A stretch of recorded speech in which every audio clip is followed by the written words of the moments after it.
everybody. Welcome back to LDUS Boxing. We back with another one. So we're gonna recap last night's fights, go over some news and notes, and then anything else come up boxing wise, we're gonna touch on it. But before I do that, I want to salute everybody coming through the building. Make sure you guys hit the like button, subscribe, all that good stuff. You can follow me on my social media. It's scrolling across the bottom. Twitter at OverJ, Instagram LDUS Boxing. So we're gonna get to it for sure. So we're gonna start with the Probox TV. We're just gonna recap that and all the other ones. But this one, it was headlined by Jonathan Gonzalez. He defended his WO junior flyweight title versus Mark Anthony Vargas. It was a pretty good fight. It was a lot of kind of touchy feely type of stuff too. A lot of holding and clinching and stuff like that, low blows. But I actually thought Baraga won the fight 7-5. I thought he was boxing real well. You know, I believe the first two rounds was like basically even, and then the third round, Baraga hit Gonzalez with a low blow, and I thought that kind of changed the fight because Gonzalez was on the back foot, and my man was being a little bit more aggressive and assertive. But it was a pretty good fight. Gonzalez came back during the mid rounds and started to get back in the fight, so it was pretty close. They gave him a decision. It was some wide scores though, 117, 111. I thought it was a little bit closer. You know what I'm saying? So it is what it is. Axel Vega versus Cordova, man. I felt like Vega won that fight, but that was another one. Cordova was doing a lot of sneaky stuff in the fight, landing some good shots, but I didn't think he did enough to win the fight. But he comes out with the decision victory. The Lopez brothers, they look good. Hakeem, he beat Cruz. Cruz Stewart, undefeated fighter, beat him over 8 rounds. Pretty good performance. Najee Lopez, that's another one. He's tough. He's trying to make his way down from cruiserweight to 175, like heavyweight. He looked good. Jacob Gomez got a victory, and young Paul Rivera got a victory as well. So, it was a pretty good card though. Real talk. Probox is a new promotion boxing app on the site. You know what I'm saying? There's only buck 99 a month. It's pretty decent though. You know what I'm saying? They got Roy Jones and Tara calling the fights. Pretty high quality. So feel free to tap in. They got another card coming up June the 9th with Ray Beltran versus Cesar Francis. So they keeping a lot of momentum and a lot of fights coming. So if y'all haven't tapped in, make sure y'all do so. Overall in the building. What's good, bro? Salute to you. Andre, what's up with you, bro? Salute. He said, do you think Bam is pound for pound? Or that people going crazy over? I mean, to me, you can put whoever you want to put on pound for pound. I don't know. Like, I really don't like doing pound for pound lists because I feel like it's just your opinion. I think they need to probably extend it from top 10 to probably top 15 and then make it like that. Because right now in boxing, you can make a case for a lot of people. And whoever, you're going to leave somebody off or somebody going to feel snubbed or whatever. So I feel like you should just do your own list however you see fit, whether you going off of skills and accolades, talent, whatever you're going off of, who the best fighter in the division. I think it's to each his own. I think it's good for boxing. Everybody, you can create dialogue, and people's really into the sport of boxing when you got a lot of pound for pound lists. So I guess you can put them in there. I ain't mad at it. I ain't mad at nobody's pound for pound list. Only thing I don't like is when people start diminishing fighters because they don't understand their resume if they're above or they're on the same level as their favorite fighter. That's the thing. I feel like some people need to get educated more on some of these fighters. But as far as your list, shit, you can put anybody on your top 10 or top whatever you're trying to do. But that was a hell of a performance, though. Who could Bamba unify with? Maybe Karaguchi. I know I heard something about they was negotiating to get on the Canelo Triple G undercard, but I'm not sure how true is that. I'm pretty sure he can unify with Kenshiro, if that's available. So we'll see. But I would say Karaguchi would be the leading candidate if he was going to do that. Mini was robbed. Yeah, I thought he won the fight. It's all opinion based. Nobody's right or wrong. Yeah, ain't nobody right or wrong. Everybody look at stuff different. You know what I'm saying? I just feel like, sometimes it's based on who you know, who you support. So you can put a bunch of people that you know and support. A lot of people's pound for pound list is just based off what old media is talking about.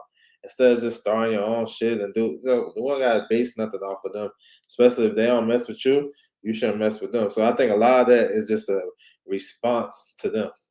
But it's a lot of guys like you can do a legit top 15 and all these. And if you did a top 15, it's still gonna be somebody that we missing. You know what I'm saying? So yeah, it's just fun to do it. They're saying he's better than Boots and all. See, that's what I'm saying. So yeah, once they see a fighter fight, then all of a sudden he's the best thing since. But it's all good. That's boxing. Like last week, Brother BF could beat Roy Jones. You know what I'm saying? So it is what it is. All right, we're moving forward. This is a card that was last night. Kind of got overshadowed because of the zone card, but you have a mild upset. Hecky Budler, he beat Elwin Soto, all boxing. You know what I'm saying? I thought the scores should have been a little wider. They had it 114, 113 all across the board. Hecky Butler dropped Soto in the 12th and final round. So if he wouldn't have got that knockdown, they would have scored a draw. I thought it was more wider, maybe 8-4. He was all boxing, my man. And that's crazy because Soto just lost to Gonzalez, who has a similar style, as far as like a boxer mover. Um, and he got taken to school in that fight. So they brought him right back against another similar style, which I don't, it is what it is. This was a WBC final eliminator. It's for Kenshiro. So Hecky Butler gonna be trying to pursue that fight. And Hecky Butler, he been around for a minute. You know what I'm saying? Former world champion himself. So and he showed some good boxing skills yesterday. And Soto was just following him around the ring. He really didn't do too much to try to win the fight. So we'll see. So 108, these smaller divisions, that's another thing. A lot of fans starting to come and really recognize the smaller fighters. Bam is leading the way, Chocolatito, guys like that. But we just had two significant fights this past weekend at 108 pounds. Gonzalez versus Baraga, and then this fight right here, Soto versus Butler. It's a world title situation with both fights. So yeah, so they're starting to get some notoriety. That's what's up. All right, moving to the zone card. Pretty good action. Starting with the undercard, Martinez versus Monroe. Now this one, this is a tricky fight because I thought Martinez won the rounds. It was a 4 round. I thought he won 3 rounds, but he got dropped in the 3rd round. So, in a 4 round fight and you get dropped, you can make a case for a draw or maybe the guy won. But I thought Martinez won the fight. It wasn't really a good performance, but the guy was awkward. He really couldn't get his rhythm like that. But I thought he won the fight close. So you deduct the 2 points. What is that? 3 rounds? I don't know the score. Maybe what is that? 38-37. That's about right. And Nikita Bobby, he got a unanimous decision victory over Larios. I mean, this fight was pretty competitive. Larios, he proved that he can fight at long range, and he was clipping Bobby with some shots. Bobby was more patient than I seen him. He wasn't trying to load up with the overhand right, stuff like that. He was boxing real well. He was showing some good hand speed and counter punching. I thought he won the fight, you know what I'm saying? But still some defensive stuff he need to work on. He's still, he's 12-0 now, so he probably need a 50-50 fight with another young guy or face another veteran, a tough veteran to see where he's at. So we're gonna see, man. I ain't really too high on Lakia Bobby, but he do got some skills though, and he can be good. So we're gonna see how they move him. He said Ford look a lot better. Yeah. Yep. We're gonna touch on him. So Ray Ford versus Richard Medina. I mean, this was one way, you know what I'm saying? It was pretty much easy work for Ray Ford, and a good bounce back win because a lot of people thought he lost the fight against Edward Vasquez in February. I thought that fight was a draw, but I can see Vasquez getting a decision. He needed this. Ford is top 15 in the IBF and WBA, and this gonna get him at least. He was number 6 in the WBA, so he might move up a couple of spots. But this is a good performance, man. He dominated really, boxing real well, counter punching. When it was in the middle of the ring, it was just crazy. And he even had time to, showboat a little bit, which, I'd rather see him try to close the show. But Medina, he wasn't really trying to do nothing too crazy to win the fight. Honestly, I didn't even see what he was trying to do. He was just standing right in front of my man getting outboxed. And he tried to fight on the ropes. He had tried to pin him forward on the ropes, but Ford would spin out, get back, and start doing his work. So that's a good performance, good bounce back performance uh, from February. So he can, maybe go along and face a top guy, or maybe like I would like to see him face somebody like Kiko Martinez. Honestly, like we gotta see where you at. If you really can't beat Kiko at this time, guys like that, somebody that's been a world champion or has fought for a title, it's time to step up right forward. If you got those skills you know and you got that ranking, I think it's time to step up. We're gonna see where he at. All right, moving to the undisputed fight with Jessica McCaskill and Emma Ibarra. I pick Ibarra, so I take all crows. Um, Coming to the fight, I was thinking Ibarra would have, I know she a better skilled fighter, but it's different when you fight McCaskill. I was thinking that she can overcome that. McCaskill she's a will and determination fighter. Like she's doing all that shit off of will and determination and just true grit. Not like a lot of skill in that. So no, right now the girl she's fighting, even Cecilia Breakers can do, you know what I'm saying? They had their will broke. Same thing here. It started in the first round. McCaskill landed overhand right, and it hurt Ibarra. And that was a wrap really after the fight.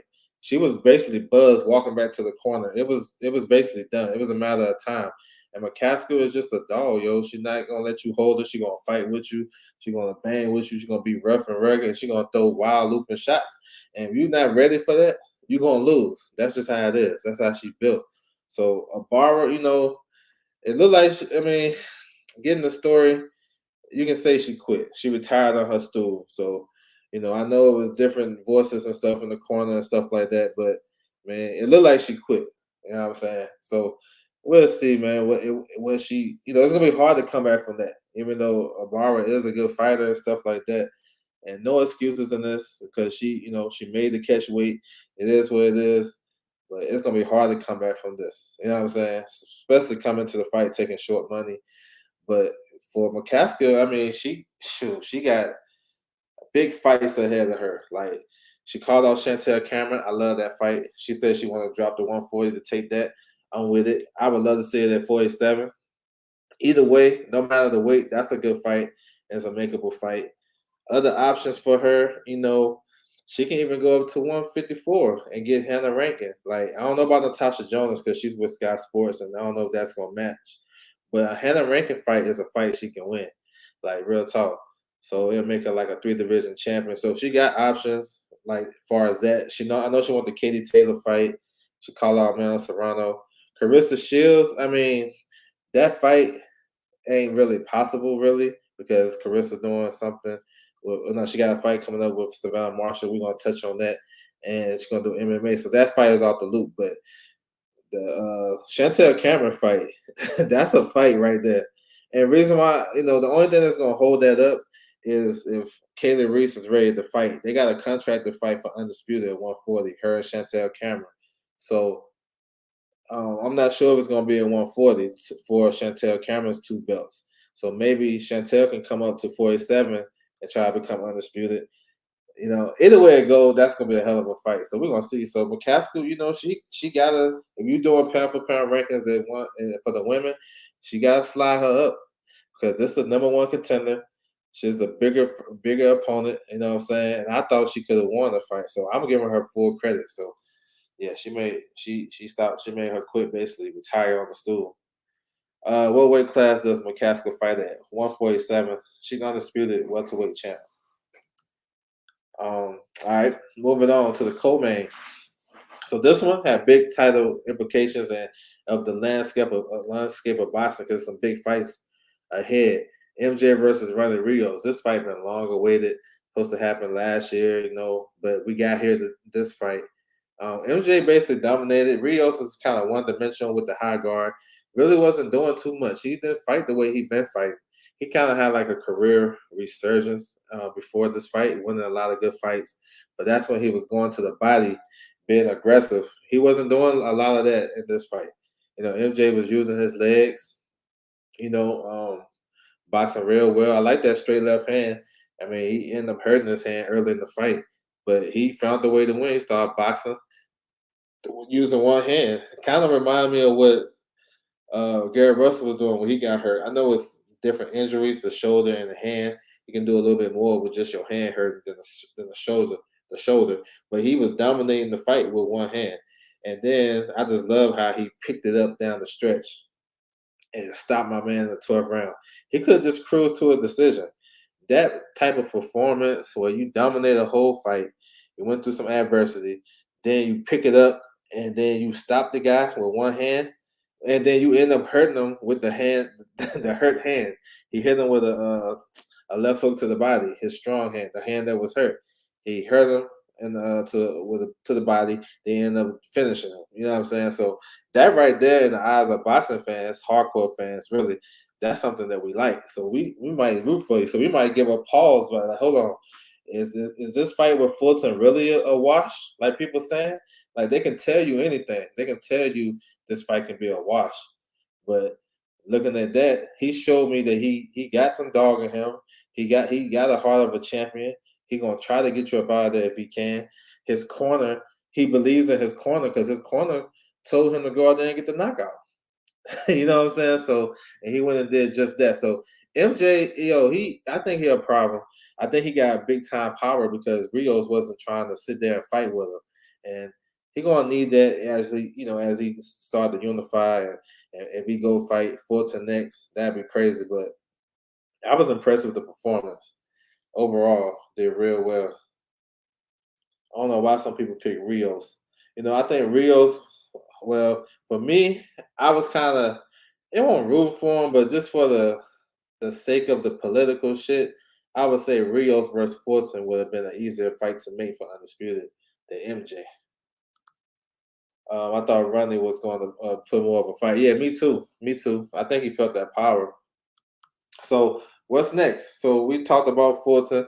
That should be natural. Like I said this long time ago, 122 should be the easiest division to make Undisputed. It's not a lot of drama.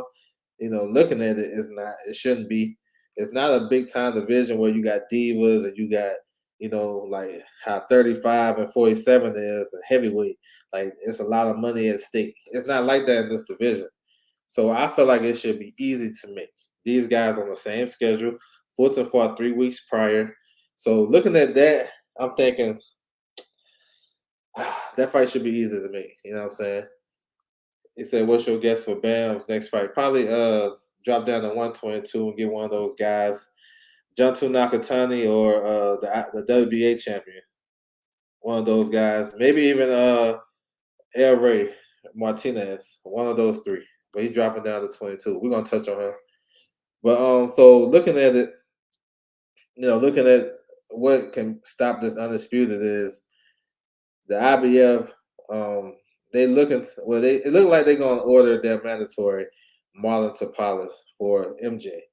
Marlon Tapales is a Manny Pacquiao promoted fighter with Sean Gibbons. He fights on the PBC.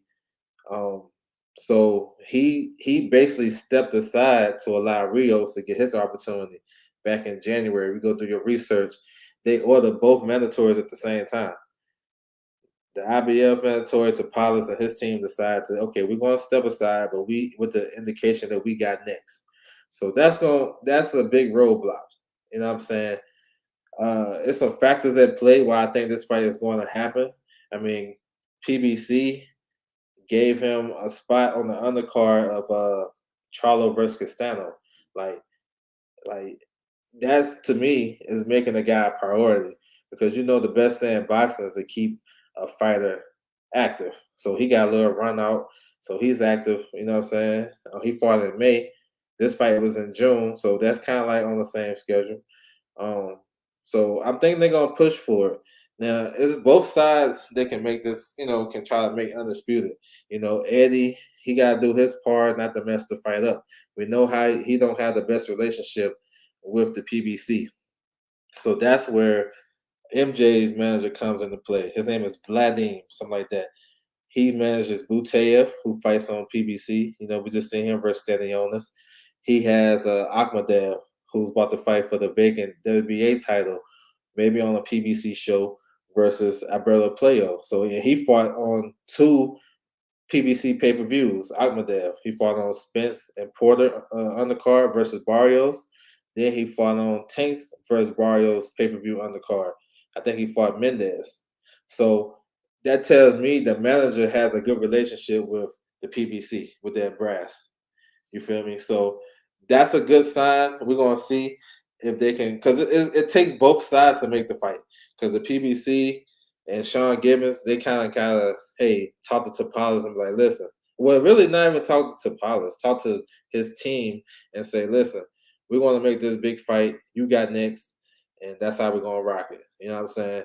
Then let's say they don't want to do it. That means PBC has to leverage. I think both sides have to come to a negotiation table. Eddie Hearn even have to come negotiate. Him and Vladimir had to put their heads together and go to the PBC and try to make this fight. If they can get a deal in place, structured, I think they can kind of hold off to Paulus. You know what I'm saying? It all depends on how these guys willing to work together. So it's both sides. It's not just one. So it's a lot of politics in play with. That's why I be saying, man, get to know these fighters, get in these rankings, get to know what's going on. So when shit like this happen, y'all gonna be like, well, who is this guy? Man, they messing it, man. Ain't nobody messing up nothing. These guys know about these mandatories before they sign the contract to fight these guys. They already know what's looming on top of their head. Just because they don't get on the microphone and say, I'm calling this guy out, this, that, and third, that don't mean they don't know what's going on. You feel me? And when the more belts you win, the more mandatories you're gonna start to have. So, so we gotta get a little bit more knowledgeable about that. So we're gonna see, man. We're gonna see what happens. If Tapales get his IBF mandatory versus MJ, that's next. Then we'll see Fulton, he'll probably face Luis Neri. You know what I'm saying? He'll probably face him next. Luis Neri got a good standing, with the managers and stuff in the PBC side. And that was a fight that was almost done for June the 4th until Dan Ramon actually signed the rematch clause agreement because he was kind of balking at that. You feel me? So that's what we could see in the interim. I came out with a tweet, right after Anyway won his fight. And I said, yo, is Undisputed really necessary for both guys? This is a big fight, Anyway versus Fulton. No matter how you look at it, do both guys really need to be undisputed for this fight to be big? Because I knew Tapales was in the wing, like I knew that. Anyway, don't have a mandatory. You know what I'm saying? But MJ has a mandatory, and that can mess up Undisputed. So I think they should go straight to the big fight, Anyway versus Fulton. If it was my way, that's what I do. Let's keep the big fights going. But that's what probably happened, man. So we're gonna see how they work this. I'm pretty sure if Vladimir, the manager of MJ, if we kind of get together with PBC, kind of keep Eddie off, if Eddie is involved, real talk, I know he's a good promoter in this, that, and the third, but he's gonna mess the fight up because he's gonna want to put it on the zone, and we all know this fight should be on Showtime. If you want to look at stuff, you want to talk about business and shit like that, it should be on Showtime. Fulton been headlining the last couple of fights. He just did a decent number or whatever on on PBC. MJ is fighting on undercard, so that's what I'm saying. It makes sense for these guys to come together and make a sensible deal. You know what I'm saying? And pick the network. The network should be on Showtime because ain't nobody really checking for MJ until like fight week. So let's just keep it a buck with that. But we'll see, man. We'll see how these guys do this. You know what I'm saying? He said, I thought Rios. I seen that. I answered that one. We're going to touch on Bam, too. Sean Gibbons all under the post. Yeah. Yeah, I seen it. David Lawrence Graham. What's good, bro? Salute. He said, I can just see it already at Body Shop stopping there. Probably. We'll see. All right, to the main event. Jesse Bam Rodriguez versus Sariski Saramasai. This is a big fight. You know what I'm saying? Great performance by Bam. I mean, he fought a guy that's one of the top guys at 115. You know what I'm saying? And he really just beat him up. Didn't really lose a second of the round. Now, he was kind of being cautious because Ramasai, you can tell he was strong up in there. You know what I'm saying? So he wasn't really trying to sit and trade, but the footwork was on point. His jab was crazy. Combinations. He basically did everything right. He dropped him in the seventh round, which, Ramazan really never been hurt in his career. And that just lets you know something. And then he stopped him in the eighth round. So it was an overall great performance, breakout performance for Ben Rodriguez. We seen what he did with Quadras. That was on short notice, and he still looked good. So he probably had something to prove, and he proved it. He didn't lose 1 second of that fight. I don't know if Ramazan fights southpaw. It makes no sense, but he is a southpaw. He's a southpaw. Oh, he said orthodox. Okay, he didn't fight orthodox yesterday though. He was all southpaw. But it really didn't even matter. I like the angles. I mean, it looked like Bam was landing shots and was getting behind Ramazan. That's how good his footwork was. It was crazy. You know what I'm saying? So Bam is in an awesome position. He getting a lot of fanfare. People got him in the pound for pound list and shit. That's dope. You know what I'm saying? I remember last year this time, Bam couldn't get a fight. Top Rank didn't want to put him on like that. Golden Boy didn't want to put him on. And even Matchroom was hesitant. So, and now, fast forward a year later, he picked up 3 victories in that time, and he beat 2 of the top noted names at super flyweight. You know what I'm saying? So he basically turned his career around and made the best of his opportunity. Now, I heard what he said after the fight. He was looking to go back to 112, so his brother can, take over the division at 115. It's some interesting matchups for him. I know people talking about him fighting Chocolatito. Me too. But those guys is like a same promotional outfit, and Chocolatito is his mentor. They got the same promoter out there in Japan, Tekken Promotion. So that's probably some news to a lot of guys. But that fight probably won't happen. So him going to 15. Now we seen Janto Nakatani, he was at the fight. So when I see that, I'm like, damn, maybe he's here for a scout mission, and maybe he signed with Matchroom. He's a big 122 pounder too, real good WBO champion. I mean, you see a guy flying all the way from Japan to San Antonio, Texas, to watch Ben Rodriguez fight. I mean, you would hope that he's not just flying there just to be chilling. You feel me? He probably going there to take care of some business and maybe get a fight with Bam. So I can see Bam dropping down to face him. That'll be a hell of a fight. 2 young fighters, 2 southpaws, good punches.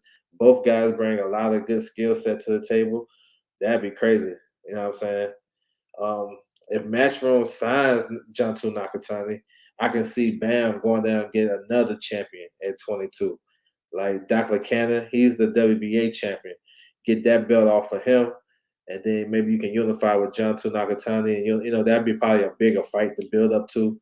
But that's another one. Let me see. The IBF champion, you got Sonny Edwards. Now he's in limbo because he's a former MTK guy.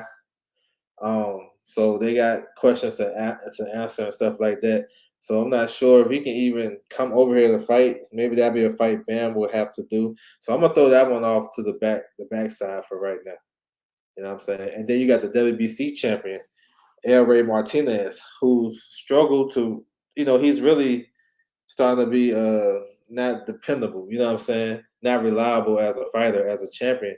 He missed weight his last fight when he moved up with weight and still missed weight versus Chocolatito.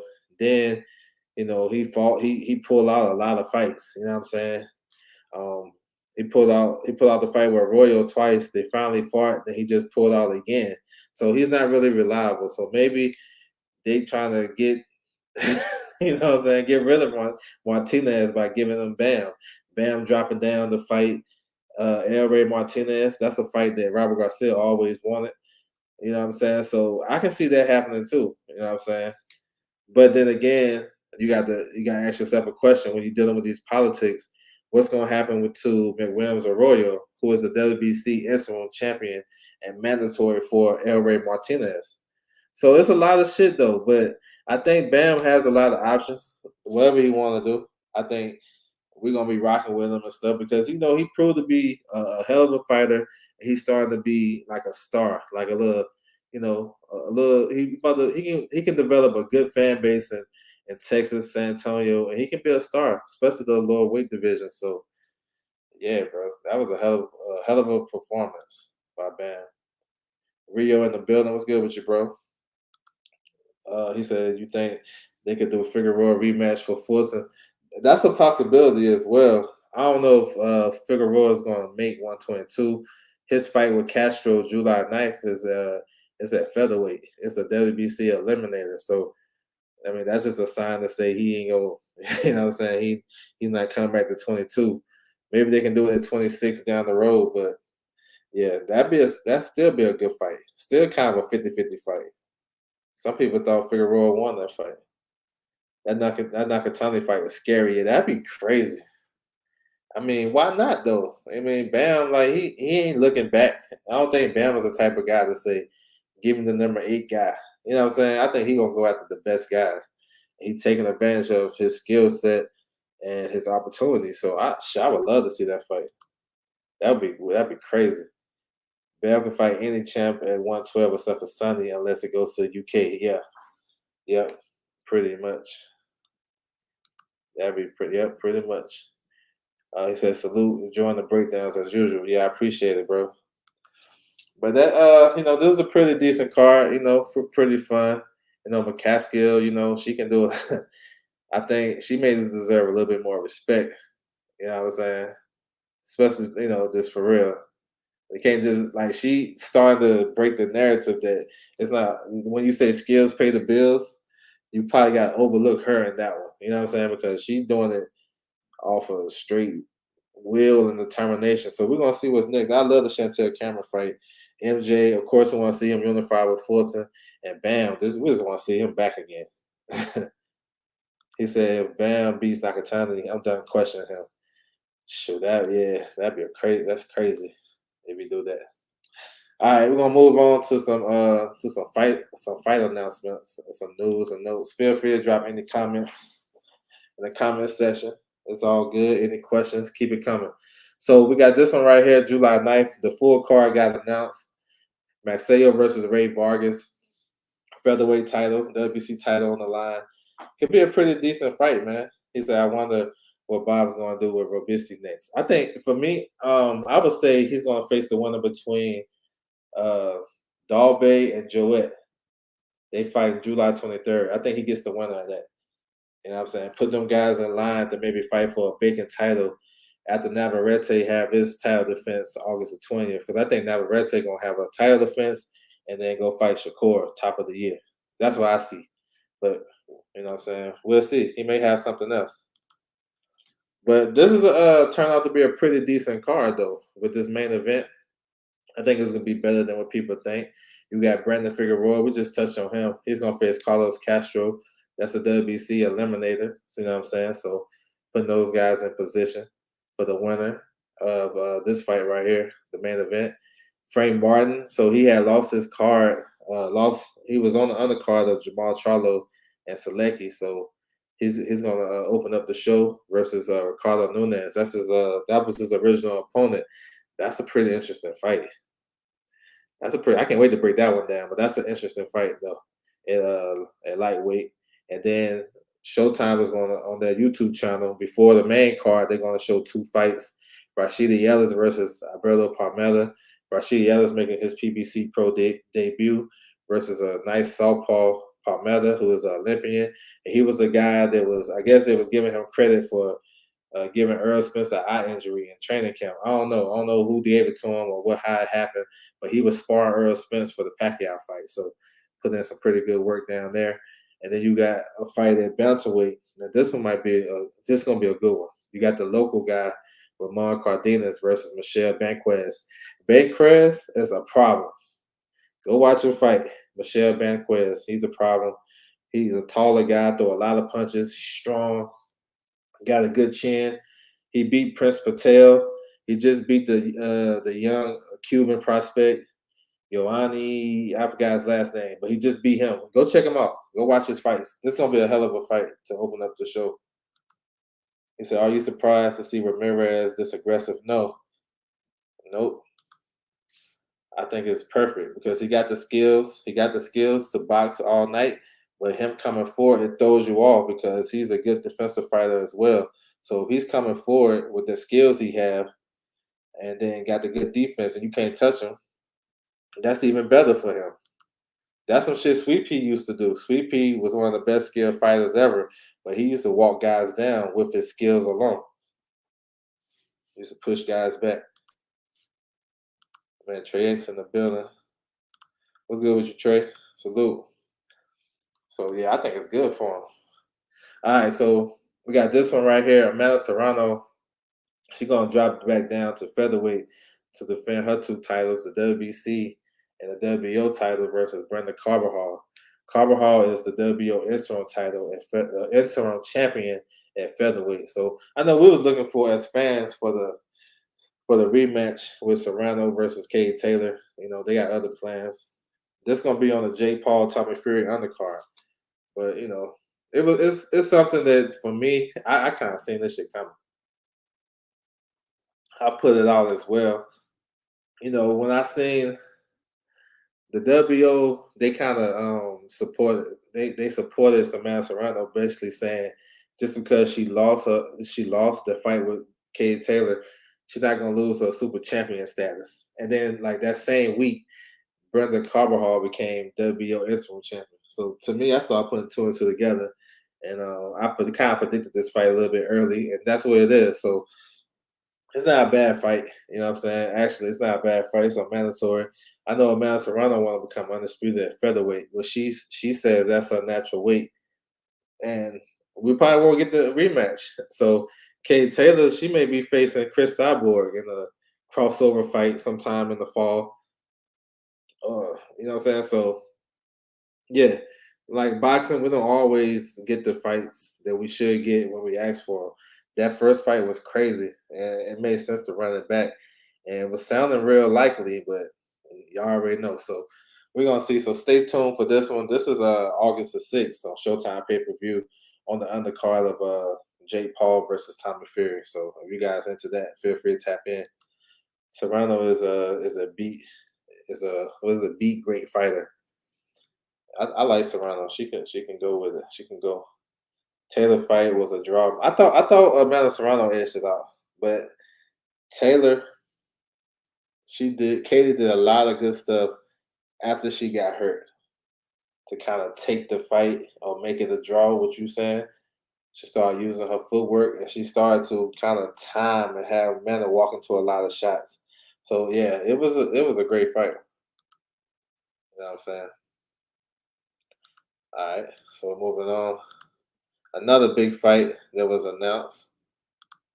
And this one, we knew this was coming. He said beast. Okay, a beast. Yeah. She is a beast. Yes, sir. Yes, sir. No problem, bro. My bad. Love Serrano. Yeah, I like her too. She nice with it. But this fight right here, this is a rematch. Usyk versus Anthony Joshua. You know, they've been talking about the dates and stuff. We've been pushed back. But yeah, August the 20th is going down. Unified heavyweight titles online. Got some, definitely got the storyline because based off the first fight, a lot of people don't think AJ can win the fight. You know what I'm saying? I thought the fight was even after 8. So that tells me he probably can't win the fight. It's just those last 4 rounds, in my opinion, he slowed down a lot, and I thought Usyk stepped it up.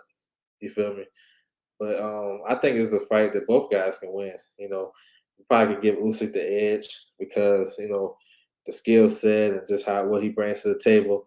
And AJ, his mentality, it kind of lets you know that, like he tried to outbox the guy that he probably should have been putting pressure on and try to get him up out of there, or make it be known that he's the big man. You know what I'm saying? So we'll see. It's a good dynamic that AJ brought in Robert Garcia.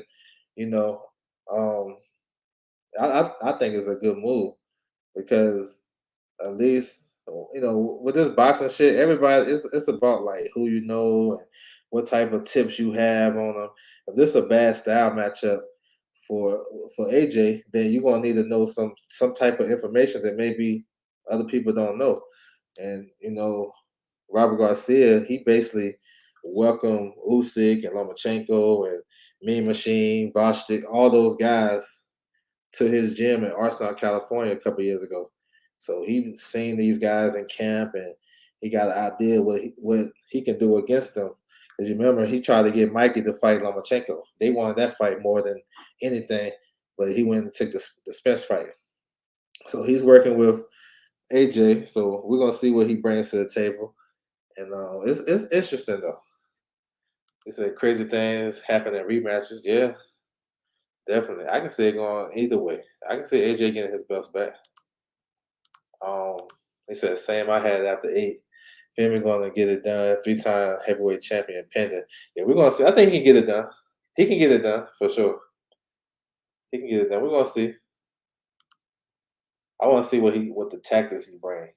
People criticize Robert Garcia fighters for not having skills, but look at Bam. Yeah, I mean his fighters got skills. Like even like Ramirez got skills. He just kind of in that little that high guard crouch and stuff like that. But he teaching the guys and stuff. It's just a little different. I think he can bring something to the table to AJ that maybe he been lacking. You know what I'm saying? So we'll see. I actually can't wait for this fight though. I like this fight. Like I'm like kind of different because it's like people can have their biases towards one fighter or another for whatever reason. And I know like a lot of people don't really rock with AJ over here because of the whole shit that went down with Wilder. But that shit right there to me, I never really think like that. Because the way I was brought up, getting schooled by the old heads and stuff, my uncle and shit, like the heavyweight championship of the world, we tune in for that. You know what I'm saying? Like growing up, like we watching all that shit. So that's what that is. This is the heavyweight championship of the world. Whether we believe who the best, we still watching. I mean, I had to sit through a lot of, what I'm saying, title fights, heavyweight title fights and shit. You know what I'm saying? So I never been like I'm not gonna watch it or I'm not interested. No, I'm interested for sure, especially with these switching up the game plan, how they gonna do the tactics and stuff like that. He said AJ getting destroyed again. It's about levels. We're gonna see. Mikey Garcia has skills. Yeah, Mikey got skills. So I think a lot of that shit is just who you like and who you don't like. You know what I'm saying? Who you like and who you don't like. He said AJ will retire after the fight, I think. You think so? He just signed a new deal with the Zone. Looks like he may stay around for a while. I don't know. He got to get through this, though. We're going to see. I never really liked AJ's mentality. I feel like he always asking he needed validation for stuff. But he can fight, though. I liked him when he was, like, aggressive and, like, throwing them uppercuts and kind of being mid-range and not really, I liked him like that. But we'll see. All right, so another big fight though, heavyweight division. We're gonna stay on that theme. You got Ruiz versus Luis Ortiz. This has been a long way to fight. Probably a fight that probably should have happened a minute ago, but we got it coming September the 4th. That's on a Sunday. You know what I'm saying? Right before Labor Day, so feel free to tap in. Um, they announced that undercard. Now I know like people gonna get at the undercard too. You know what I'm saying? And hey, feel free because we paying our money and we probably expect something bigger. But looking at PBC's undercards, I mean, this is right in line with what they've been doing, and we've been buying their other pay-per-views. It's the same shit. I mean, I remember the Wilder Fury undercards. Them shits weren't really like that. They had Fundora on the undercard and Navarrete and shit like that, facing guys that they gonna beat. So this one right here, if I can make be positive about the undercard, I would say this is being geared towards a fan base in LA that they trying to target. You know what I'm saying? So if you guys not with it, y'all already know what to do. You know what I'm saying? But just to break it down, though, you got Pitbull Cruz versus Eduardo Ramirez. That's the co-main. That's a WBC eliminator. Tricky thing about this one, Ramirez was ordered to face Oshaki Foster at 130 for the WBC final eliminator. You know what I'm saying? He moved up. He just fought on Tank Davis undercard. I mean, he moved up. Now he's going to face Pitbull Cruz, who was a top 5-ish, probably top 5 lightweight. You know what I'm saying? Just fought Tank and just ran through Gamboa. So he turned down Ryan Garcia, WBC eliminator, to fight this eliminator with Ramirez on PBC. So it is what it is. Let me see. Let me go back to the chat. They said, "Man, I forgot about the zone deal." Yeah. No, that's all good. You seen Ruiz? Don't know whether to believe the weight loss. Yeah, I seen him last night at the Soto Budler fight. Him and his dad look like they lost a lot of weight. So shit. Yeah, those before he tricked us when he had that picture with Michael Hunter, looking all slim. So I like him around 255. Though. I'm gonna be honest. I don't need him. I think if he was like in the 240s, 230s, I don't think he'll look right. 250, 255 is about right for me. So we got that fight. Pitbull Cruz, they pushing him as a attraction. Now this one throw you off. Abner Mares versus Miguel Flores. As the fight, like you look at the fight, if you want to break down the fight, it's a good fight. You know what I'm saying? For a guy coming off 4 years, Abner Mares, former world champion, coming off the eye injury, he ain't fought in a minute. I think his last fight was against Leo Santa Cruz, and he was supposed to fight Tank, and that fight got called off because of the eye injury. Facing Miguel Flores is probably like an opponent type of guy on the PBC side. So if the fight could be pretty action packed. For it to be on this card, you gotta pay your bread. I understand people not trying to, do that. And I know why this fight is on this card in this spot because Adam Mares is an LA guy. You know what I'm saying? He still got, a little bit of a following, I guess. They can tap into that locally, him being in the community and stuff like that. So that's why it's on the card. You know what I'm saying? So we'll see how Abner look. And then you got to open up the show. Now, this is a pretty good fight. You know what I'm saying? Rayo Venezuela versus Jesrel Corrales. This is a good fight for the development of Rayo. Corrales, he been stopped before, but he give most of everybody tough fights. Like he gave Cobra a tough fight. I thought he beat Memphis Miller. He a former champion. He got stopped by Machado. So it's a comparison fight, and it's a tough, rugged, southpaw veteran that's gonna make you work for it. So we're gonna see. These are the type of fights that will help Rayo's development. So that's the undercard right there. Y'all know what to do if y'all ain't trying to buy it. Now I'm pretty sure on the Fox portion, they'll probably have a couple of fights. You know what I'm saying? I got a couple of guesses. I would say maybe Frank Sanchez come back on that Fox portion. I would no. This what I would do. Scratch. Well, you can put Frank Sanchez on there. I would do Sabiro Matisse versus Jeremiah Ponce on that free Fox. Now it's a little ways to getting that. Ponce and Matisse is in a negotiation period for the IBF interim. Ponce is represented by Frank Warren, and then Matisse is represented by PBC. So they still ain't got that yet. So a person will probably be called later. So we're gonna see. So it's another fight they probably can put in that spot. Alberto Playo versus back to Akhmadov. That's for the vacant WBA title at 140. Like it's some fights they can put in that spot, or maybe they can put some heavyweights to open up the show. Something like Chris Arreola versus Johnny Rice. Maybe Frank Sanchez versus somebody. Carlos Negron. He's supposed to fight him. I can see fights like that being on Fox. So we'll see. This me matchmaking. You feel me? He said AJ is a great come forward fighter. I think he looks terrible and scared on the back foot. Yeah, I like him being aggressive. But I think he don't have to be sitting there and trading like he did with Dylan White and Ruiz, but I think he'd be a little bit more aggressive. Always thought from day one he was protecting that glass chin. Yeah, look like it. Yeah, he did have some good performances though. Ruiz by KO for me. Ortiz legs have completely gone. Yeah, man. I don't know if he's that old, but that's a good case. This is a good style matchup because Ruiz like to throw a lot of punches.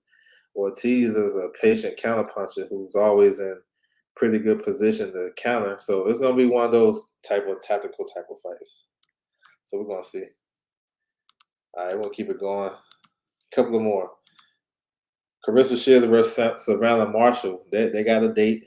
That's September the 10th in the UK. I think they're going 0-2. I'm not sure, but this is a long awaited fight, big time fight. A lot of talk back and forth and postponements and stuff. Long awaited fight. Probably the best rivalry in women's boxing. And yeah, a lot of questions gonna get answered. I know Savannah's a big puncher and stuff like that. I still like Carissa Shields to win the fight. Her skills, defense, hand speed. I think she gonna, outbox Savannah and kind of she may get inside and let her hands go too. So we're gonna see. We're gonna see. But it's a very intriguing fight because there's not a lot of girls out there that people think they can beat Carissa Shields. So a lot of people back in Savannah. She's this big puncher. So we're gonna see what she brings to the table. Another big fight. This may be a fight that a lot of hardcore, a lot of fans ain't really asked for, but it's a big fight as a, what do they say, casual standpoint. You feel me? A lot of casuals and shit gonna get a lot of attention. But Canelo versus Triple G3, um, they're gonna close the chapter. I think it's gonna be a pretty good fight. You know what I'm saying? A little different twist in this one. Canelo coming off a loss to Bivol at 175, so he's moving back to 68, which probably is the best division for him right now. He's undisputed in that division. Triple G moving up from 60 to 68, so we're gonna see. He's been at 60 for a long time. I'm pretty sure this is going to help his body not to have to lose those last 8 pounds. But we're going to see. Triple G look like he don't got much in the tank, even though he got the stoppage against Marala in his last fight, but he didn't really look good early in that fight. But we're going to see. I think the fight going to be pretty much like the first fight. I mean, the first 2 fights, but I think it's going to be more brutal. I always point this shit out right here. Most trilogies be the most brutal of all the 3 fights. Riddick Bowe versus Holyfield, Wilder versus Fury. You know what I'm saying? Pacquiao versus Bradley 3. Like, to me, I feel like this fight gonna be real brutal. That's why it's kind of anticipated for me because I know what type of fight it's gonna be. Canelo like he want to go get this dude up out of there. He say he want to put him in retirement. Triple G, you know what he brings to the table. He ain't really in no bad fights. You know what I'm saying? And we know he's vulnerable enough that he can get clipped with something. And I want to see how he's gonna react. Both guys, as far as their career and stuff and how you look at them in the sport of boxing, I don't care how anybody look at them. It is what it is. I don't knock nobody for not want to see this and stuff like that. It's just for me. I just like good fights. I like a good storyline. I like when they got a little beef and tension. And based off the first 2 fights, I think the third fight gonna be better, in my opinion. But we're gonna see. Definitely gonna see. Marshall open as a favorite. I got a bet on Carissa. Yeah, me too. Yeah. I think Carissa gonna wash her though, honestly. But it's a lot of stuff under behind the scenes shit though. They can go against her. You know what I'm saying? Being with the Fury camp, like nobody want to talk about it, but those guys ain't the most on the up and up people though. So, and it's funny how Savannah Marshall really her confidence is skyrocket all of a sudden when she got with Fury. I know she been with him. She had a couple. She knew him from the averages and stuff like that. But her confidence is at all time high. So we're gonna see. Hope everything's on up and up. He got to be 50, mate. But what a fighter he has been. Yeah, I don't even know how. Man, I'm gonna stick with what he's telling us. He say he's 43. It is what it is. Boxer beats puncher most of the time. Yeah, she can. I think Carissa would take that away. I think she'll take it away. How Savannah be swinging her arms in front of her. I think she's gonna have to fight a little bit different. You know what I'm saying? Carissa can control the pace. So it's one of those I can see it going different ways. I can see Carissa like throwing flurries at the end of the round and nicking the round. Especially with like a slow pace type of fight. Um, I like to see Savannah keep her at the end of her punches. I mean, she beat her in the amateurs, but she beat her by boxing. She didn't beat her by getting in there trying to knock her head off. So let's see if she can implement some of that. It's interesting though. It said Triple G too old now, mate. He's fading, still world class though. Yeah, we're gonna see. Yeah, I think it'll be a nice little shootout though. Teacher in the building. What's good with you, bro? He said predictions for the Triple G undercard. Uh, maybe El Ray Martinez versus McWilliams Arroyo.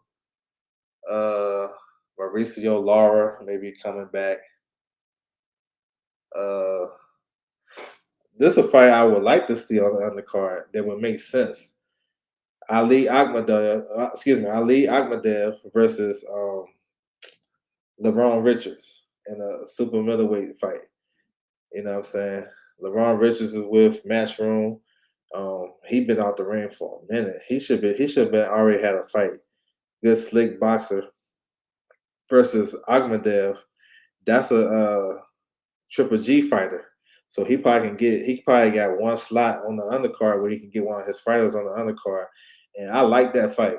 I think that's a fight where both of their styles kind of contrast. So you're gonna have a guy coming forward, want to be aggressive, and Akhmadev, and then you got LeBron Richards, who is a good boxer. You know what I'm saying? He can box your head off, and he can have you run into some shots. So I would see that. You know what I'm saying? I can see that, but it might be just a Mexican theme card though. So just Eddie Hearn truly believes that the masses want to see this fight. Excuse me. Has he not been on YouTube? No one really cares. Yeah, but see, it's a lot of casual fans. There's a lot of fans that only watch boxing once or twice a year, and this is gonna be one of their once or twice a year. You know what I'm saying? So, and they outweigh the hardcore fans. No matter what we talk about on these YouTube streets, the casuals rule, yo. They rule. When I be going to fights and I be looking at the crowd, I see like 15,000 in the building, 16, whatever it is, 13. I'm like, man, all these motherfuckers ain't hardcore fans. I be seeing girls walking in with their sugar daddies and shit. Man, they're just coming for the event. They don't give a fuck about these, you know what I'm saying? So maybe he got a point, bro. I'm trying to say this fight, they've been wanting this fight for a long time on the zone. This is the reason why they signed him. Let's get Ammo back. Yeah, Ammo, he maybe. I can see him on this card, maybe. I would like him on the AJ card too, versus Christopher Osley. I think that one makes sense. But yeah, Ammo on with that. I like that too. LeBron don't get the credit he deserves over here. No, he can fight, yo. He's a tough matchup. Now, looking at how they want to structure this card, he may not fit because he's the type of guy. He ain't going in there fighting all crazy and gonna give you an action-packed fight. He's gonna break you down with his style and his skills and probably just make you look crazy over 12 rounds. He ain't gonna have no life in that fight. So it's how I feel you on that. Yeah. But the hardcore fans can, I mean, if they don't want to watch the fight, don't buy it. That's what I say. I always say that. If you don't want to watch it, don't buy it. All right, last one. So we got Shakur Stevenson versus Robeson Conceicao. This fight supposed to go down September 23rd. It's on a Friday. The reason why it's on a Friday because we're gonna have college football on that Saturday, so it's kind of getting a head start. So that's pretty dope. They do that. I know, like people criticize everything in boxing. Like, why is it on a Friday? Why is it, man? I don't care what day of the week is on. If I know when it's coming on, I'm gonna watch it. And if I miss it, I can always rewind it and go back and watch it. So I'm different like that. But as far as the matchup, I like it though. This is gonna be a hometown fight for Shakur Stevenson. Conceicao is a good contender at 130. He kind of came along, with the Oscar Valdez fight. I thought he won the fight. Now before that, it was some fights where maybe he should have lost. Louis Lopez gave him a hell of a fight. You know what I'm saying? Left hook Louis out of the RGBA camp. I thought he probably beat him. He knocked him down. I think he knocked him down twice or something. Before the Valdez fight, Conceicao didn't look that good.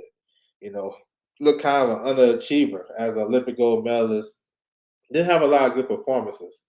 But the Valdez fight, I thought he got that one. And then his next fight against Xavier Martinez, which was the WBC eliminator, he looked good. He dominated an undefeated young fighter that some people was picking to beat him. You know what I'm saying? Coming over from the PBC, he had some good performances. But Conceicao shut him down. So I like this. This is a battle of a gold medalist versus silver medalist. There's gonna be some good skills on display. You got Shakur Stevenson, who want to be a big star in the sport of boxing. This is a type of fight that can probably get him there. If you look at how they can market this, it's gonna be in New Jersey, his hometown. He can be doing a lot of ESPN stuff and marketing and promoting the fight. The style, both guys are boxers, but if anybody gonna be coming forward, it's gonna be Shakur. Like I mentioned earlier, he got the skills to walk you down. You know what I'm saying? You don't gotta be just an aggressive fighter and come behind the high guard and throw a lot of punches to be a guy to push somebody back. He can push you back with his skill set. You know what I'm saying? Footwork, defense. If you ain't touching him, then you're gonna be thinking you're gonna get countered, so you're gonna go backwards, right? I can see him kind of trying to put on a big performance that night. So I think it's a good fight. And if you look at 130, Conceicao versus the other champions, if he was to face Roger Gutierrez, some people can favor Conceicao in that fight, or 50-50 at most. My man Joe Cordina, I like him a lot. Conceicao can probably give him some problems with his height and with his reach and stuff like that, his boxing ability. That'd probably be a 50-50 fight. But I would pick Cordina because I rock with Cordina. That's my favorite UK fighter. So, but if you've been unbiased, we can say that's a 50-50 fight. Who else at 130? Even if he's to face a guy like Colbert that we know of, guys like Lamont Roach, you know what I'm saying, Hector Luis Garcia, those fights with Conceicao would be pretty much 50-50. You know what I'm saying? He really beat Valdez, so you can say their next fight is a 50-50 fight. Who else they got? Oshaki Foster. I like Oshaki Foster probably to win the fight, but it's still a close competitive fight. So I don't think anybody should be down on this fight because it's one of the best guys at 130, one of the best contenders at 130 challenging Shakur Stevenson. And this wasn't Shakur Stevenson's first option. He wanted to bring Navarrete up to 130 and fight him on this date. Navarrete wanted to do something else, which he's doing August the 20th versus Eduardo Baez. So that fight probably be announced pretty soon. So I'm not mad at the fight. You know what I'm saying? I think it's actually a good fight. You know what I'm saying? So we're going to see how everything transpires and stuff like that. But I like it. He said Steve's son, grandfather, Stevenson's grandfather, Shakur sparred Conceicao. It was very easy. I believe him. Yeah, I think Steven. Yeah, I think a lot of his fights, UD is going to be his. A lot of UDs. You know what I'm saying? So, but I mean, I'm with it though. It's a good contender. Shakur putting together a great resume. Yeah, he's starting to, and he got some hindsight 2020 wins too. You know, Christopher Diaz was a great win at that stage of his career. Tyron didn't want him to take that fight. Joette, Joette lost to Navarrete. Everybody else he beaten. And I think he may be the favorite against Dalbay. So when you start looking back, yeah. I like Cancio over Cordina. Cancio is being more, tested more. See, that's what I'm saying. So that's why if you see anybody out here that's hating on this fight, they probably really don't understand the sport of boxing or this division, or they don't watch these fights like that, or they just biased towards something. You know what I'm saying? You're not gonna never satisfy boxing fans, but I look at it like shit. If you're gonna fight him, I mean, because Shakur would probably do the same thing to Conceicao that he'll do to Cordina. Let's keep it a buck. And if you mismatch any of those guys versus Conceicao can be the favorite. So I'm with you too, Trey. It's a good fight. Yeah, it's a real good fight. Excuse me. So yeah, just to close it out, man, I want to touch just a little bit. Feel free to ask any more questions for sure. But this month of June been real good. Starting with Haney Cambosis. That was a hell of a performance by Devin Haney, becoming undisputed. You got Fulton, he fought on that same day.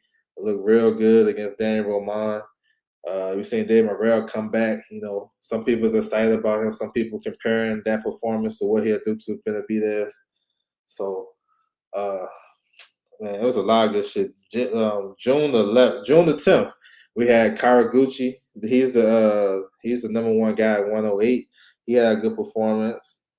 Joe Law fought on that same day, the Olympic gold medalist. Who was June the 11th? Oh, Berlanga. Berlanga fought, and a lot of mixed reviews from him. We seen Joe Smith Jr. versus Brother BF. He ran through him. That was crazy. So it was a lot of good performances. And then Bam last night. So June was a pretty good month of boxing. You know what I'm saying? So we're gonna move on to July and stuff and see what they bring to the table. Next week is more so it's some good names next week, but there's nothing prime time in the US like on the zone, nothing like Saturday night. So everything gonna be like international basically. You know what I'm saying? I'm gonna touch on that tomorrow, but like you got a world title fight at 105 pounds with Quattro defending his title. Joe Joyce is coming back on that BT Sport card, but you can catch that on ESPN Plus. The whole card gonna be on ESPN Plus. They got a good fights on that card too. Delon Tete coming back versus Jason Cunningham. I like that fight. Two southpaws. You got Callum Johnson versus Igor Mahakin. That's a light heavyweight fight. Plus Joe Joyce versus Christian Hammer. Maris Breedis is coming back. He probably the number one guy at cruiserweight. He's fighting in Australia. That's gonna be on ESPN Plus as well. So yeah, this is like a hardcore fight fan weekend. You know what I'm saying? A lot of international shit popping off. You know what I'm saying? So I was late. But what do you think about the upcoming Breeders fight? I like the fight for Breeders. I think it's a fight he wins. He's facing a guy with not a lot of experience. So he's willing to travel down there, which let me know he's confident. I think he stops the guy. If he's not playing around, I think he'll stop him. Um, so we'll see. But it's on ESPN Plus early in the morning. So I'm happy about that. That we got to try to find a crazy link. But I think Breeders will stop him, and I think Breeders is winding down in his career. So he gonna have to after this fight, he got to get going. Either move up to heavyweight, get one of those big guys, or fight Okoli. I would love the Okoli fight, but time is winding down for him. PDH Big Dog in the building. What's good with you, bro? Salute. G5 Gabe in the building. Salute to you, bro. So next week probably be like a down week. It's not no down week for me, but far as like having a Saturday night fight, you know what I'm saying, on one of these networks, ESPN, Showtime, or the Zone, it's not gonna be a lot of that. You know what I'm saying? So it's still some good international fights. In the IBF at 168, there's a final eliminator coming up this week. Evgeny Shevchenko versus William Skull. William Skull is a Cuban fighter based out of Germany. So that's a final eliminator in the IBF for Canelo Alvarez at 168. So that's an underrated fight. That's one of those fights I like. I kind of like because I, I like to get ahead of the game. So if you see the IBF order one of those guys versus Canelo, I just trip out and see people go crazy over that shit. Because they don't be knowing who the guy is. So I like to get a head start and be knowing what these guys all about. He's fighting let me go to it. He's fighting a youth IABA bronze medalist and Olympian. I think Pella will surprise him. We'll see. We'll see though. That'd be interesting. I think if you're gonna get Breeders, this is the time to get him. Because Breeders, he ain't really had the best couple of fights. I mean, his last fight, he looked okay. He stopped the guy. I think his name was Arthur Mann. I like the fight he had against Doricos, where he kind of boxed his way against a big puncher. But that was a minute ago. That was 2020, 2019, 2020. So he really hasn't been that active. He's older now. He's starting to portray himself as a clown, getting tattoos about Jake Paul and calling out Jake Paul. I ain't like that clown shit he did with Okoli. You know what I'm saying? I felt like that was kind of disrespectful. But it ain't for me to say this for me as a boxing fan. Like he wasn't taking that call out seriously. Like he wasn't gonna fight Okoli. That's who he should be trying to aim towards fighting, but he on some other shit. So we'll see. This might be a good time to get him. He said William Skull is nice. Yeah, I like him too.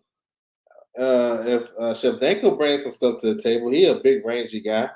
at 68. You know what I'm saying? It can be a good fight. Jack Koke coming back this week. And Jack Koke is number 2 in the IBF at 154. So if it so happened that Charlo vacates his IBF title, it'll be back to Martazaliev versus Jack Koke for the vacant IBF. So that's why I had to mention that. He said, yeah, Breeze is 35. Opeta's a southpaw.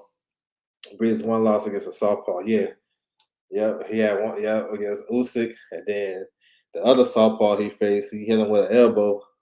I'm still mad at Robert Bray about that shit when he fought Kawaki. And that fight was about to turn out to be something good too, because both guys was touching each other. So yeah, you don't have a point, man. That's why I want to see it though, and I'm glad ESPN putting that shit on. Should kind of get me hype a little bit. D-Lo 404 boxing in the building. What's good with you, bro? Salute. He said, okay, thumbs up. Salute to you, bro. He said he thought Usyk lost. Yeah, that was a close fight too. That may be one of the fights where Usyk kind of struggled in, because if I remember right, Ruiz was countering real good. He got good power. So yeah, that was a close fight though. We're gonna see. Kenne in the building. What's good with you, bro? Salute. He said Breeders, what a fighter. I mean, Breeders, I don't know, man. I like him, but I don't like his antics as of late. But we're gonna see. This fight been postponed a couple of times. They're finally gonna get it on. So yeah, we're gonna see. But yeah, it's a lot of good stuff going on. So this week, so you'll probably hear something about the vacant WBA title. That fight with Abrelo Playo versus back to Akhmadev. We may hear something about that. The negotiation period about to end. Let me see. Even Ponce versus Matisse, the IBF eliminator for the IBF interim title at 140. Josh Taylor is a Payler. That's another one. They've been postponing the purse bids and stuff. But I believe that fight happens next. Probably sometime in October, November. So yeah. Say he passed it. Yeah. We're gonna see. But yeah, that's it though. But for this video, I'm gonna put some timestamps in the description box. So if you guys want to catch a replay, y'all can go right back to the timestamp and the topic and just get right to it. You don't gotta sit through everything if you don't want to. It's all good. I understand. It said Okoli might as well move up with no unification. I think Okoli got some big coming. Y'all stay tuned for Okoli. We have some news coming up. It says Josh Taylor need to move up to 140 and 147. I'm with that too. I'm with it if he can't make the weight and he's struggling to make the weight. I say move up. Based off the last fight, I would say maybe it's time to go. But if I wouldn't mind to see him reign there. It's some good fights at 140 for him. At least 2 more. But at 47, he can go get himself acclimated at 147. You know what I'm saying? So yeah. I wouldn't mind. Right now, he ain't gonna get no title shot right now. He can just go out there and get some fights and get acclimated. There's some good fights that he can. There's some guys that he can fight that I would like to see him fight. Like he can go fight Giovanni Santillan, undefeated fighter on Top Rank. That's an easy fight to make. Guys like Mean Machine, the same guys that Virgil been fighting, guys like that, and Ben, fight those guys. Get acclimated to the weight until it's time to step up. I mean, Joe in the building. What's good with you, bro? He said, do it for every video. Do it for every video. WBA slow as hell with the 126 situation. I mean, it's a lot of shit going on with it, though. I mean, you got Lee Wood. He want to get a 50-50 per split. He's still in limbo with his manager situation with MTK. So can he even come to the U.S.? If let's say they did the purse split, let's say they came to an agreement on the purse split. Leo Santa Cruz, I think he wants 60-40. My man wants 50-50. Let's say they decide on 50-50. Let's say PBC win the purse bid and they want to do that shit in LA. Can Lee Wood travel? I mean, that's a question you gotta ask yourself. We know Ben Davidson can't travel. You know what I'm saying? So that situation, yeah, it's gonna be slow as hell. They're gonna mess around and lose out on it, and Leo may say, "F it." It all depends on some situations. So y'all bear with me. So July the 10th, you got Roger Gutierrez versus Hector Luis Garcia. If Hector Luis Garcia wins that fight, he's a PBC guy. I won't be surprised if he faces Leo Santa Cruz for that title, sometime in the end of the year. Another thing, my man can just vacate it. He can just vacate the super title at 26 and fight the winner between Magsayo versus Ray Vargas. Leo got options. He still can fight different type of guys. Lee Wood, his options is kind of limited because he's not the super champion, so he can't unify with Josh Warrington. And then we don't know his travel status if he has to come to the US. So that shit is a big mess, man. You know what I'm saying? Okoli might be leaving Matchroom. Yeah, I think so. I think he will. You might hear something about him real soon with a fight date. Taylor gonna end up losing to someone he's not supposed to lose to. Maybe. I think that's a difficult one for me because even though Taylor didn't look his best in his last fight, he showed a true dog and a heart of a champion to maintain those belts. Even though I thought he lost slightly, I thought he lost the fight, but he was dogging Calarar. He was dogging him. You know what I'm saying? He was pushing the pace late in the fight while Calarar was holding and was trying to survive. So I will give Taylor that.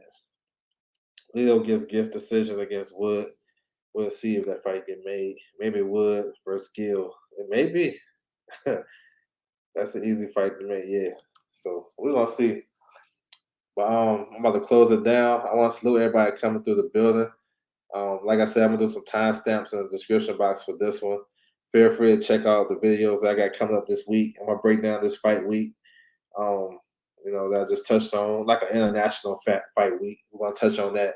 The WBA rankings should be out on Thursday, so we're gonna touch on that one. So there should be some changes and stuff like that. And anything else that come up, man, we always available. Like I said, y'all can hit me behind the scenes if y'all need to. Any fight days and these fighters and stuff like that. Feel free. Taylor hasn't looked the same since he changed coaches. Yeah, he had Shane McGuigan. I like Shane McGuigan too. He said Leo shouldn't have no options. Number 4 beat. He's a champion every weight class. Yeah, I mean, he got options. He got a good team. You know what I'm saying? He got a good team. That weight division. I'm with you though. But we're gonna see. But yeah, salute to everybody coming through the building. That's my time, and I'm out.